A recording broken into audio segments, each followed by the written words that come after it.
So we'll go ahead and start. I put together some information on avalanche medicine, and I got a ton of information from this right here, which is the Wilderness Medical Society, which Hershey and I are members of forever. Practice guidelines for the prevention, management, and resuscitation of avalanche victims. So it's out of this Wilderness Medicine Journal, and it's 2017 is when it was. There's a bit article like Hans quotes or uses, it's from 2012. This summary uses that article as well, but this is from 2017. So I think this is the most current information I could find. So I'm going to talk a little bit on statistics, and then on prevention, and then rescue and resuscitation.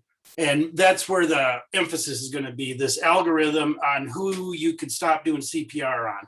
So that's hopefully what will be the most useful information for you guys, because you already know about avalanche stuff, and I don't tend to reproduce that. So it's on the statistics. This is a US national for the last for 70 years during that time. And you can see in the nation, there's around 26, 27 deaths per year. This is the fatalities by state. This was the period from 1950 to 1920. If you just look at the last 10 years by state, it's similar. Colorado leads the way. Washington, Utah, this was during this 10-year period. So Utah had 23. So we averaged somewhere around 2 per year avalanche deaths. If you want to put that in perspective, the nation averages about 100 deaths per day from car accidents. Utah last year had 230 motor vehicle accident deaths, and we had about 2 avalanche deaths per year. So, I mean, not that these aren't important, every life is important, but keeping things in perspective, with the COVID, for example, there's been 550,000 deaths this year, or at its peak, about 3,000 a day in the nation. And so we'll move on from there. That's just the statistics. This year, Utah has had 5 or 6 avalanche deaths. If you include the one in Idaho, just over the border, it's 6. If you don't, it's 5. And if you have questions, I think, because I can't see what I'm sharing my screen on the chat. So I guess what I'll do is someone can unmute yourself and just ask, or I'll look at the chat when I'm done with this little talk and answer questions. This is by activity during 1950 to 2020. As you can see, the snowmobilers and backcountry skiers are the highest. And I think the side country people are gaining strength in that activity. And that, of course, is a problem at Snow Basin, the Hells Canyon side country stuff. So how do people, with regards to statistics, how do people die? This was a study from 200 avalanche victims in British Columbia, basically. Most die, around 75% are asphyxia and about 25% are trauma. And basically hypothermia just doesn't really play into the avalanche scene. And I'm going to talk about that more later when I talk about resuscitation with hypothermia. But basically, it just, for our intents and purposes, it's really unusual that hypothermia is a big component of it, especially on the side country people, because they're usually found and notified within under 6, or you're activated, you're typically found in under 60 minutes, and it only becomes an issue of greater than 60 minutes, hypothermia. More on that later. Prevention.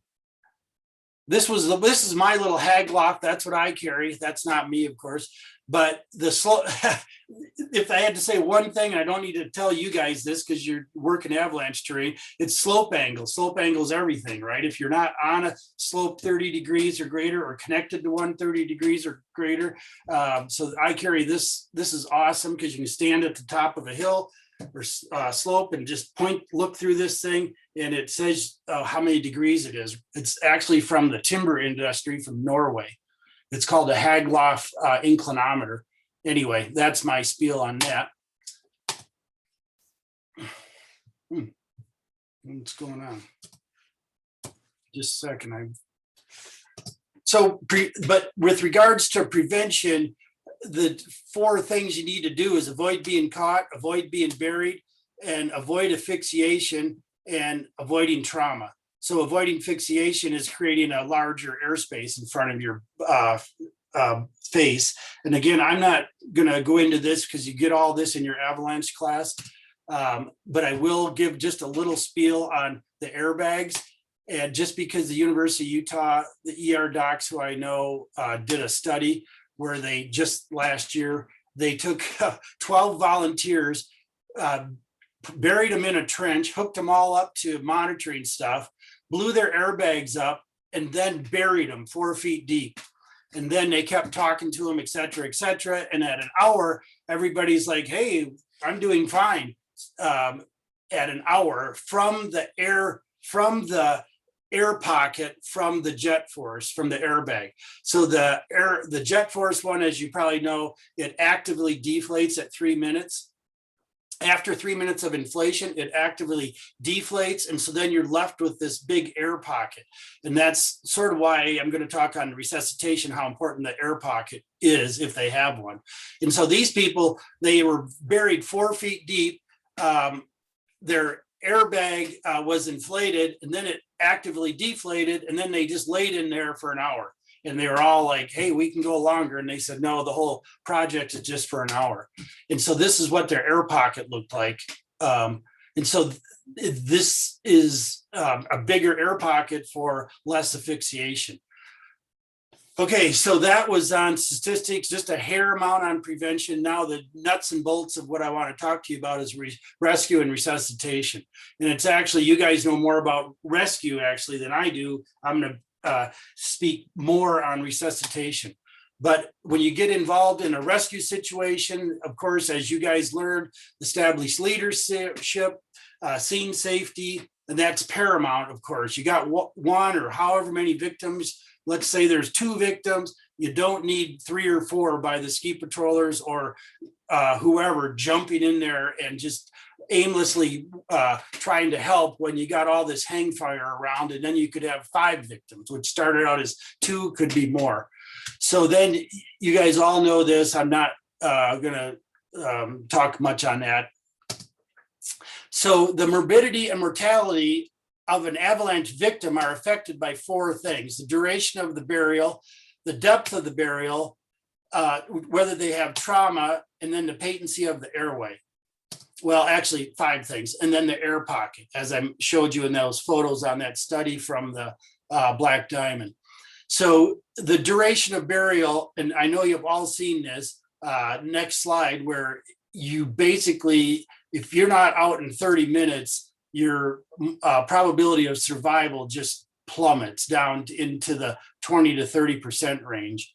And these 2 lines, one is from Canada, the dotted one, the solid one is from Switzerland. And I could never really find out what there's hypothesis of the difference between the 2. And I think it has to do with there's more people die in trauma in Canada because of the trees than in Switzerland, where they're skiing above tree line. But the important part is if you don't do companion rescue or the patrol does side country rescue within the first 30 minutes, then your probability of survival is just in the 20 to 30% range. And so, and at 60%, as you can see, you're still in the 20% range in that area. So it's so important to do your own rescue or the patrol to get there in a hurry. And so I'm going to talk a little more on hypothermia. Hypothermia, this is a chart which just shows the temperature drop these guys in Salt Lake again, they buried a bunch of people, had them hooked to monitors, and then just kept taking their temperature. And at 60 minutes on a live person, their temperature only dropped 2 degrees. And there's actually studies on dead people, and their temperature really doesn't drop all to below 30, which is important hypothermia temperature range, until 60 minutes. So these were like cadaver studies. So 30 degrees is 86 degrees Fahrenheit. So the 30 degree cutoff is where it's severe hypothermia and you start getting problems with cardiac activity and instability and et cetera, et cetera. But so in the avalanche world, under 60 minutes, hypothermia is just not an issue. So you go to a rescue, you do all this, you find the person, you unbury him, and so now what? So this, and I don't know if you've all seen this or not. So this algorithm is a little complicated, but I'll go over the pertinent parts. So you dig out the patient, and he's got lethal injuries, meaning his head is all twisted backwards or whatever, or it's been a long time and he's clearly just frozen. You don't need to do CPR. You just stop right there. So more typically, you unbury them, and they're let's say less than 60 minutes. That's this one right up here, or it's greater. These two are pretty much going together, less than 60 minutes or greater than 30 degrees. They're core temperature. That person, then you just start doing the CPR, your normal, if in your guys' case, BLS, until ALS gets there, and then ALS gets there. But here's the caveat there. If you unbury a person and doesn't really matter if it's less than 60 minutes, they have a airway, their mouth is not full of snow, and they had an airway, but there's no pulse, they're apneic, meaning they're not breathing, then you just start CPR. But if you're in an austere environment, meaning, in the wilderness somewhere, basically, if there's no change in 30 minutes, you can just stop CPR. And that is all discussed in this study. And the reason I say that is because if you were to be doing this out in Hell's Canyon and called the hospital and wanted advice, I would be the person on the other end of the phone, and I would tell you to stop. At 30 minutes of CPR in a patient like this, the results are not going to be anything. And this happens all the time in Ogden. It's usually older, it's not an avalanche situation, of course, but 30 minutes of CPR, pulse did not have a pulse initially, never had a pulse, never had a spontaneous breathing. 30 minutes of continuous CPR, you can stop. And that's delineated in this paper. So now you unbury that person. They were buried longer than 60 minutes, or their temperature is less than 30 degrees. And again, you're not going to be getting a core temperature up in Hell's Canyon. So greater than 60 minutes, do they have signs of life? And again, if it's greater than 60 minutes, you got to check for a while. Like you got to feel for a pulse for whether it's here or here for at least a minute, because if they're hypothermic, they may have a super slow heart rate. Their heart rate may be 10. So you got to check for at least a minute. So if there's signs of life, then basically they just need to be transported and to a hospital. I'll talk about that in a second. No signs of life in a person buried greater than 60 minutes, you will evaluate them, and if they have no heart rate at all, they have they're in asystole, there's nothing going on, and they had no airway. They had no airway at all, meaning their face and mouth are completely packed with snow, and there's no signs of life. That person also could have just nothing done, no CPR done. However, The person who you do need to do CPR on is if you dig them out, they have greater than 60, it was longer than 60-minute burial. They have a patent airway, meaning their airway was open, and you could tell that by looking in their mouth, or there might be an ice mask, a shield in front of their face. That means they were breathing. And there's no signs of life, meaning there's no pulse, etc. They were greater than 60 minutes. So now maybe hypothermia has a factor. That person, you would keep doing CPR until you can't, whether it's due to exhaustion or whatever, until you get them transported to a hospital that has these capabilities of doing extracorporeal life support. And that just means, there's a slide on it in a second, that just means bypass, where they warm the blood up. Both hospitals in Ogden do this. That's not an issue, either hospital.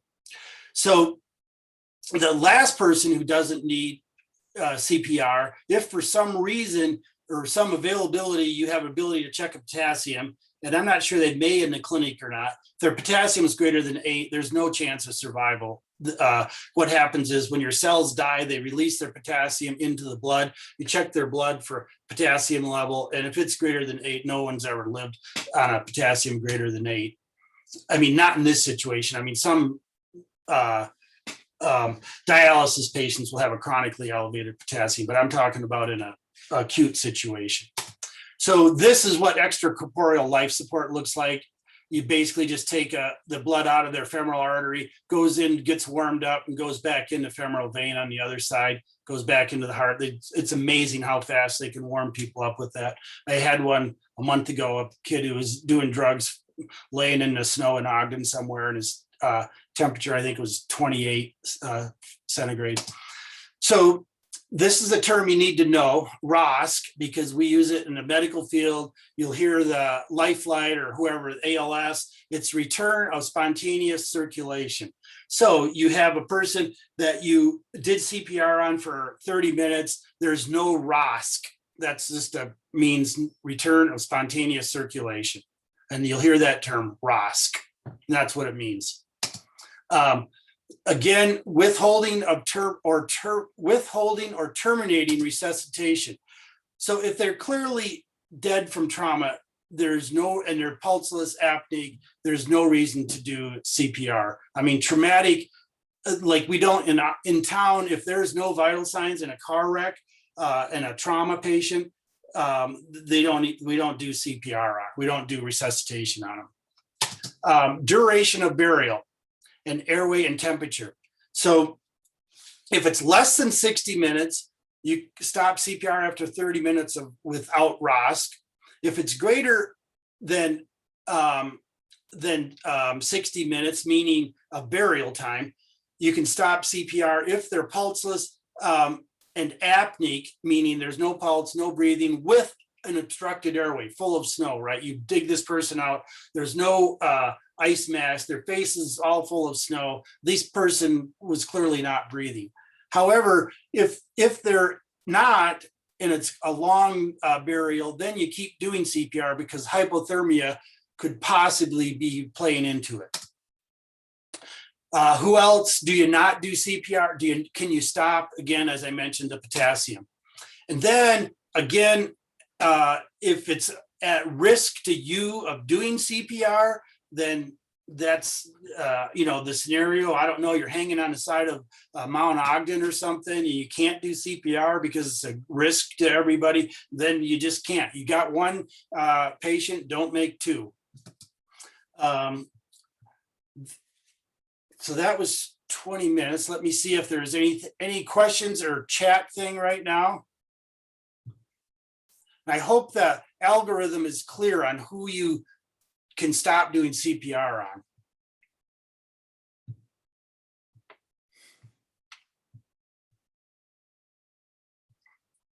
So if anybody have a question or not on this, you can just unmute yourself or and I'll try to answer it.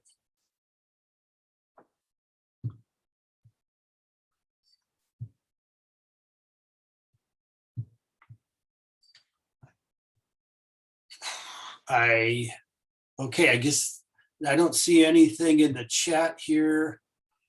again, what I'm gonna do is, when I put this on YouTube, I'm gonna see if I can put the link in the comment section on YouTube to that article. So if you want to dissect it yourself, it's the guidelines from the Wilderness Medicine Society on avalanche patient resuscitation. And that's where I got most of this information from. And it's a really good article, and I'll try to put it in the comment section on YouTube.